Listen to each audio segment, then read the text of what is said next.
मनोहर लाल खट्टर जी आ रहे हैं। प्लीज मैं विनती करता हूं उनको जोरदार तालियों के साथ स्वागत करें।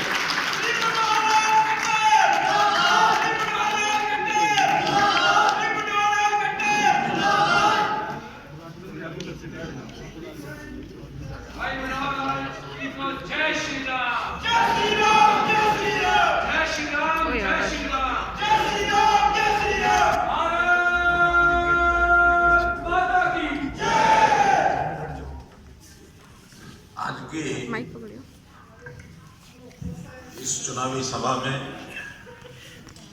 मंच पर विराजमान हमारे यहाँ के विधायक, हरियाणा विधानसभा के स्पीकर माननीय श्री ज्ञानचंद गुप्ता जी, हमारे केंद्रीय राज्य मंत्री और यहाँ से सांसद माननीय श्री रतनलाल जी कटारिया, जो हमारे प्रत्याशी हैं यहाँ के मेयर पद के, बहुत ही हमारे सज्जन श्री कुलभूषण जी, पार्टी के जिला अध्यक्ष श्री अजय शर्मा जी, हमारे बहुत ही वरिष्ठ नेता श्री ओम प्रकाश देवीनगर जी, श्री आरपी मल्होत्रा जी, श्री ओपी सियाग जी, अर्बन प्रेसिडेंट हैं जेजेपी के, श्री भाग सिंह जी, जिला प्रधान यहाँ के रूरल के जेजेपी के, उपस्थित सभी अन्य नेतागण, सभी हमारे प्रतिष्ठित बंधुओं, भाइयों बहनों, पत्रकार छायाकार मित्रों, मैं तकरीर सुन रहा था पहले मल्होत्रा जी की बातें, कटारिया जी, ज्ञानचंद जी, मुझे लगता है सारे विषय उसमें आ गए हैं। हम जैसा जानते हैं कि लोकतंत्र देश की आजादी के बाद सबसे मजबूत लोकतंत्र हमारे इस देश का दुनिया के अंदर है और सबसे बड़ा लोकतंत्र है।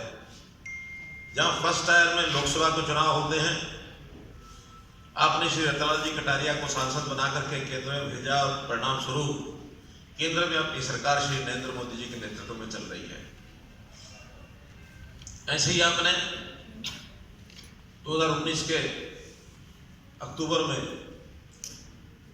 यहाँ से श्री ज्ञानचंद जी गुप्ता को विधायक बनाकर विधानसभा में भेजा। परिणाम स्वरूप हमारी भारतीय जनता पार्टी और जेजेपी की मिलीजुली सरकार हरियाणा में भी दूसरी बार गठन हो गया, बखूबी अच्छी चल रही है। लोकतंत्र का जो तीसरा टायर होता है, थर्ड लेवल होता है, वो स्थानीय निकाय चुनाव। स्थानीय निकाय चुनाव ग्रामीण क्षेत्र के अलग होते हैं, शहरी अलग होते हैं। ग्रामीण क्षेत्र में जिला परिषद चुनाव, पंचायत समिति, पंचायतें, शहरों में नगर निगम है, नगर परिषद है, नगर पालिकाएं हैं, ये चुनाव अलग से होते हैं। और मैं समझता हूं कि व्यक्ति की, नागरिक की जो एकदम जरूरी आवश्यकताएं होती हैं, मूलभूत आवश्यकताएं होती हैं, उनके बारे में चिंता स्थानीय निकाय के लोग ही करते हैं। हम घर से बाहर निकलते हैं, गली मोहल्ले में, वहाँ गंदगी है या सफाई है, वहाँ खुशबू है कि बदबू है, पानी आता है कि नहीं आता है, सीवरेज है कि नहीं है, पार्क बने हुए कि नहीं बने हुए, पार्कों का सौंदर्यकरण है कि नहीं है, वहाँ कहीं झूले लगे हैं कि नहीं लगे, सड़क पर खड्डे तो नहीं है, खड्डों में पानी तो नहीं है। आखिर ये सारी मूलभूत आवश्यकताएं, ये सब हमारे नगर निगम के लोग ही देखने वाले, करने वाले हैं। ये ठीक है कि उसमें योगदान और सहयोग केंद्र सरकार का भी होता है, प्रदेश सरकार का भी होता है, और नगर निगम की अपनी भी आय के साधन होते हैं। सब पैसा लगता है, फिर विकास के काम होते हैं। आप ये कहेंगे कि जब सब जगह से पैसा आ जाता है, यहाँ की अपनी इनकम है, तो फिर विकास का काम तो कोई भी करेगा, चाहे भारतीय जनता पार्टी, जेजेपी के लोग आए वो भी करेंगे, कोई और आए वो भी करेगा, फिर हमको भारतीय जनता पार्टी को ही वोट क्यों देना?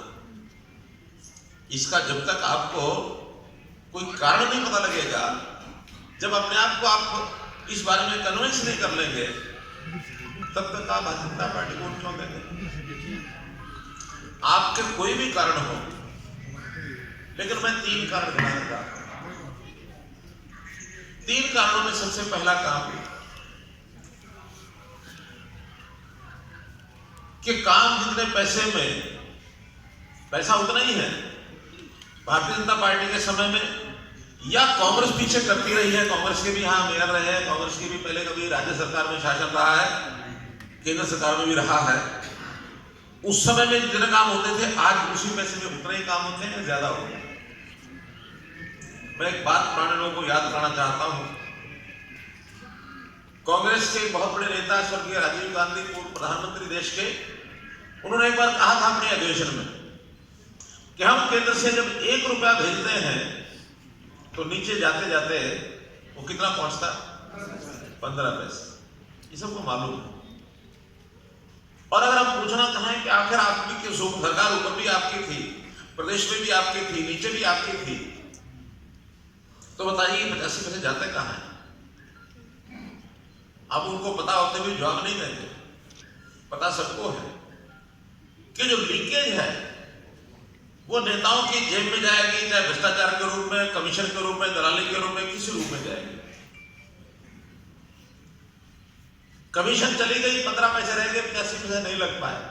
और अगर हमने भ्रष्टाचार को बंद कर दिया, ये सारे जो लूप होल है इसको प्लग कर दिया, तो रुपया आएगा, रुपये का रुपये लगेगा। उसी पैसे में जो काम कांग्रेस के समय में होता था, आज उसी पैसे में 7 गुना काम ये होने की गारंटी हम देते हैं। 7 टाइम्स। ये है अंतर। या हमने सारे किस्से सुने हैं पिछले नगर निगम के समय, सब किस्से होते थे। इसलिए उन चीजों को दूर रखने के लिए एक ईमानदार, एक स्वच्छ छवि की स्थानीय सरकार ये हमको चुननी है। और मैं समझता हूं इस काम के लिए हमें अपने मेयर पद के दावेदार कुलभूषण जी और जो हमारे 20 पार्षद के कैंडिडेट हैं, जिसमें 15 भारतीय जनता पार्टी के, 5 जेजेपी के हैं, सब 20 के 20 को इन पर भरोसा हम कर सकते हैं कि भ्रष्टाचार नहीं होने देंगे। और दूसरा विषय है विकास का। विकास के नाते सब बातें गिनाई। ये शहर जो कि एक उभरता हुआ शहर है। अगर हरियाणा के सभी शहरों को देखें तो पहले 2 शहर, चाहे फरीदाबाद था या गुरुग्राम था, वो पहले उभर करके आए। बाद में इस शहर की रचना बनी। सामान्यतः माना जाता है कि ये शहर सरकारी कर्मचारियों का, ये रिटायर्ड लोगों का शहर है। अब सरकारी कर्मचारी हो या रिटायर्ड लोग हो, क्षमता तो उनमें बहुत है, अच्छे प्रकार से सोच भी सकते हैं, कर भी सकते हैं। लेकिन कुछ कारण रह गए जिन कारणों से इस शहर का विकास मोहाली के प्रकार से नहीं हो पाया। हम 2 साल पहले एक बार बैठे और हमने पंचकुला के एक नवनिर्माण की योजना बनाई। पंचकुला की विजन की एक कमेटी बनाई। हमारे ज्ञानचंद जी भी उस कमेटी में हैं, हमारे टाउन कंट्री प्लानिंग के लोग, टूरिज्म के लोग, सब लोग उस कमेटी में रखा है कि पंचकुला को कैसे आगे बढ़ा सकते हैं। तो तब ध्यान में आया कि कुछ व्यापारी, कुछ बिल्डर, इनका इन्वॉल्वमेंट वो करना पड़ेगा, पैसे वालों का इन्वॉल्वमेंट भी करना पड़ेगा, सारा काम सरकार नहीं करा सकती। तब मोहाली का, जीरकपुर का ये सब व्यवस्था देखी, विचार आया कि उसके बराबर ही करेंगे। और संयोग, सौभाग्य ऐसा कहिए कि कल की ही मीटिंग में हमने वो प्रस्ताव पारित कर दिया है कि जिसमें मोहाली और जीरकपुर के बराबर के जो हमारे ईडीसी के चार्जेस हैं या लाइसेंस फीस है या बाकी सब है, वो उसके बराबर कर। एक बहुत बड़ा अंतर था, नहीं आते थे इन्वेस्टर, अब वो बराबर उसी प्रकार से आएंगे। पंचकुला का हमारा लोकेशन बहुत ही एक आइडियल लोकेशन है। हिमाचल प्रदेश का गेटवे है। चंडीगढ़, हरियाणा, इन सब का भी अपना एक महत्व यहाँ के साथ जुड़ा हुआ है। ये ट्राई सिटी, चंडीगढ़, मोहाली और पंचकुला, इसका विकास उसी प्रकार से होना चाहिए जैसे एनसीआर का हुआ है। हमने तो सुझाव दिया था, एक साझी बैठक थी, होम मिनिस्टर भी उसमें आए थे, केंद्र के होम मिनिस्टर, वो समय समय पर मीटिंग लेते हैं। तो मैंने ही सुझाव दिया कि जिस प्रकार से एनसीआर प्लानिंग बोर्ड हमारा बना हुआ है, जिसमें दिल्ली और आसपास के जिले उसके अंदर हैं, वैसे ही ट्राई सिटी प्लानिंग बोर्ड बनना चाहिए ये तीनों सिटीज एक साथ जुड़े हुए हैं। यहाँ की ट्रैफिक, यहाँ का जाम लगने की जो सिस्टम, यहाँ के ऑफिस कार्यालय आना जाना, यहाँ का इंफ्रास्ट्रक्चर एक दूसरे के साथ जुड़ा हुआ है। एयरपोर्ट, उसकी भी अपनी सुविधा सबके साथ सबको मिलेगी। तो ऐसा एक ट्राई सिटी प्लानिंग बोर्ड बने और मुझे लगता है उसके ऊपर कोई ना कोई व्यवस्था जरूर हमारे, क्योंकि यूटी के साथ जुड़ा मामला है, वो निर्णय लेंगे ताकि पंचकुला का भी विकास और अच्छा हो। पंचकुला हमारा हिमाचल के साथ साथ मोरनी एरिया इसके साथ जुड़ा हुआ है, विस्तार हो रहा है खूब, बरवाला तक अब पंचकुला चला गया है। तो पंचकुला में हर प्रकार की व्यवस्थाएं बहुत प्रदेश सरकार ने बहुत किया है, जैसा बताया ज्ञान जी ने। चिंता मत करो, भले 39 आपने ले लिया, आप योजना बनाओ और 39 को बनाओ, अपने रोज मिलेगा।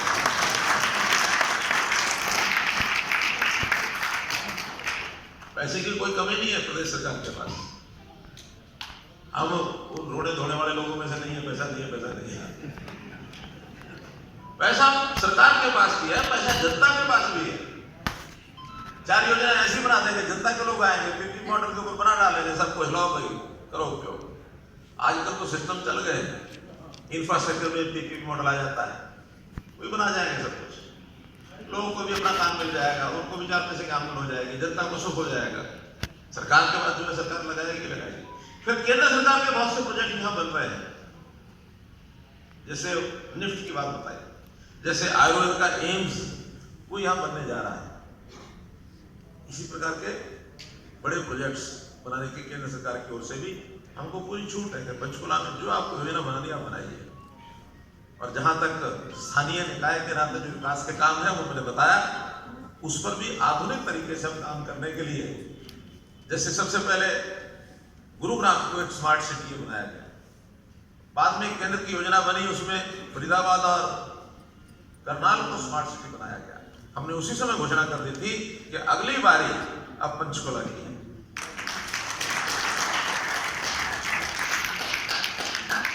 तो उस प्रकार सारी कल्पना योजना हमारी है।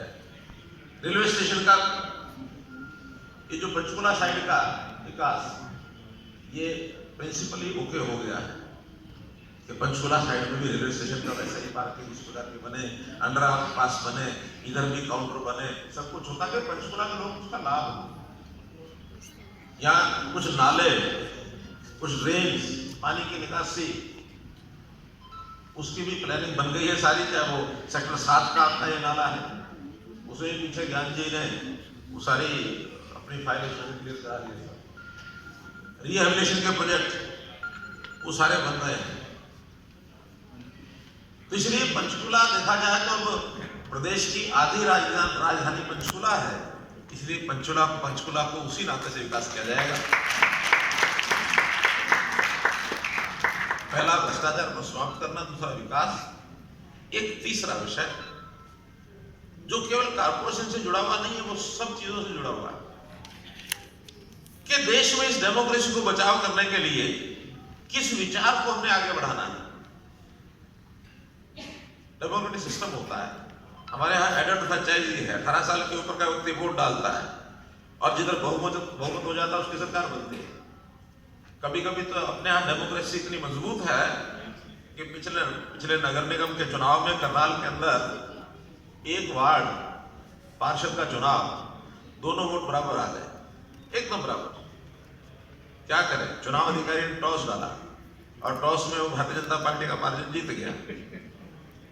गया तो लोगों ने मान लिया, कोई झगड़ा नहीं हुआ। सब वोटर ने कहा हाँ भाई ठीक है, टॉस में उसकी किस्मत है, जीत गया तो उसी को मानेगा पार्षद। इतनी गहरी डेमोक्रेसी हमारे यहाँ। ये डेमोक्रेसी का अपना एक आनंद है, जीवन जीने में जो सुख होता है कि भाई जो लोग ज्यादा कह देंगे ना, हम वही बात मान लेंगे सब। 49-51 में भी 39-49 चुप हो जाते हैं, 51 लोग कहते हैं ठीक है भाई आ गया। फर्क तो 2 का ही है, कभी एक का भी फर्क होता है, कभी नहीं भी होता है, टॉस का ही फर्क होता है। ये डेमोक्रेसी दुनिया में कहीं नहीं है, हमारी सबसे बड़ी डेमोक्रेसी है। पिछले बार पंचायतों के चुनाव हुए थे 2016 में जनवरी में। मैं जुलाई के महीने में 6 महीने बाद चाइना गया था। कुछ वहां के नेताओं से जो बातचीत हुई तो उस बातचीत में से विषय चल पड़ा डेमोक्रेसी का, लोकतंत्र का। मैंने कहा हमारे यहाँ कैसी डेमोक्रेसी आप कल्पना ही नहीं कर सकते। हरियाणा में 6 महीने पहले अभी 70,000 लोगों का चुन करके जीत करके आए हैं। 70,000 लोग, पंचायतें और पंचायत समितियां, 6,700 पंचायतें हैं, एवरेज 10-11 पड़ जाते हैं। तो 70,000 प्रतिनिधि हमारे 2.25 करोड़ जो वोटर्स हैं उन्होंने चुना है कि सब ठीक ठाक शांतिपूर्वक हो गया, पीसफुल। मैंने कहा हाँ, कोई झगड़ा क्लैश कुछ नहीं हुआ, कुछ नहीं हुआ। तो ये विशेषता इस देश की संविधान निर्माताओं ने हमको दी है, इसको बचा के रखना है। इसको बचा के रखने के लिए जो निराश लोग होते हैं, हताश लोग होते हैं, सत्ता हाथ में नहीं आई तो किस सीमा तक चले जाते हैं, उनकी पहचान करनी पड़ेगी। और उनको इसमें तभी उनको हम सबक सिखा सकते हैं, उनको दूर रखेंगे। अब ये आजकल तमाशा हम देख रहे हैं ना कि ये कानून रद्द कराएंगे, दबाव, हम लोग बैठे हैं, इस कानून को वापस लो। ये डेमोक्रेसी है। डेमोक्रेसी होती है हम अपनी बात सदन में कहें जहां विचार विमर्श होना है, हम अपनी बात जनता को जाके कहें, सभाएं करें, अपने पैम्पलेट बांटें, मीडिया में जाएं, लोगों के सामने बात रखने में कोई नहीं। हमारे स्वतंत्रता है, राइट टू यानी फ्रीडम ऑफ एक्सप्रेशन। तो फ्रीडम ऑफ एक्सप्रेशन का मतलब ये कि आप अपनी बात को जाकर के सभ्य ढंग से कहीं भी कहो, लेकिन धींगा मस्ती करोगे या धींगा मस्ती करने वालों को सहयोग दोगे, ये नहीं चलेगा। तुमको अगर डेमोक्रेसी बचानी है तो केवल लोकसभा में बचती ऐसा नहीं है, केवल विधानसभा में डेमोक्रेसी बचती ऐसा नहीं है, स्थानीय निकाय में भी हमको ये सबक देना पड़ेगा। जिस विचार के लोग डेमोक्रेसी पर हावी होना चाहते हैं कि हमारी बात मानो, नहीं तो नहीं चलने देंगे, उनको सबक यहां बैठ के भी सिखा सकते हैं। और टाइम की भी बात होती है, क्योंकि आज विधानसभा लोकसभा नहीं है। अगर ये विधानसभा लोकसभा का चुनाव आज होता तो उसके माध्यम से बताते हैं, लेकिन आज जो कि स्थानीय नगर निगम का चुनाव है, तो इस समय हमको बताना पड़ेगा कि धींगा मस्ती वाले लोग हमको नहीं चाहिए। शायद आम आदमी ना सोच पाए, लेकिन ये प्रतिष्ठित नागरिक और खास करके पंचकुला में तो अधिकांश बुद्धिजीवी, सोच समझ वाले नागरिक हैं, उनको सोचना चाहिए। और ये मैसेज देने के लिए आप लोग इस चुनाव में भारतीय जनता पार्टी के, चाहे हमारे मेयर के कैंडिडेट हैं, चाहे जेजेपी बीजेपी दोनों को मिलाकर के पार्षद के कैंडिडेट हैं, सबको भारी मतों से जिता देंगे। तो जो संदेश देना है वो संदेश भी दे पाएंगे, और जो हमारी इच्छा अपेक्षा विकास की, विकास भी हो पाएगा। और ये भ्रष्टाचार रूपी जो घुण लगा हुआ है, जो कैंसर की बीमारी है, इसको दूर करने में हम सहयोग भी कर पाएंगे। प्रदेश में मैंने तय किया कि सारे भ्रष्टाचार को जड़ से मिटाएंगे। एक एक चीज पारदर्शी तरीके से, नौकरियां हो, बदलियां हो, लोगों को रोजगार, सब रोजगार की व्यवस्था देनी हो, लोगों के मानस में ईमानदारी का भाव भरना हो। ईमानदारी का भाव सब में भरना पड़ता है, चाहे नेता हो, अधिकारी हो, कर्मचारी हो, जनता हो। क्योंकि जो चीज ऊपर से चलती है वो नीचे भी चलती है। हर कोई चाहता है कि मुझे अगर अधिकार 5 पैसे का है तो कैसे मैं 10 पैसे छीन लूं।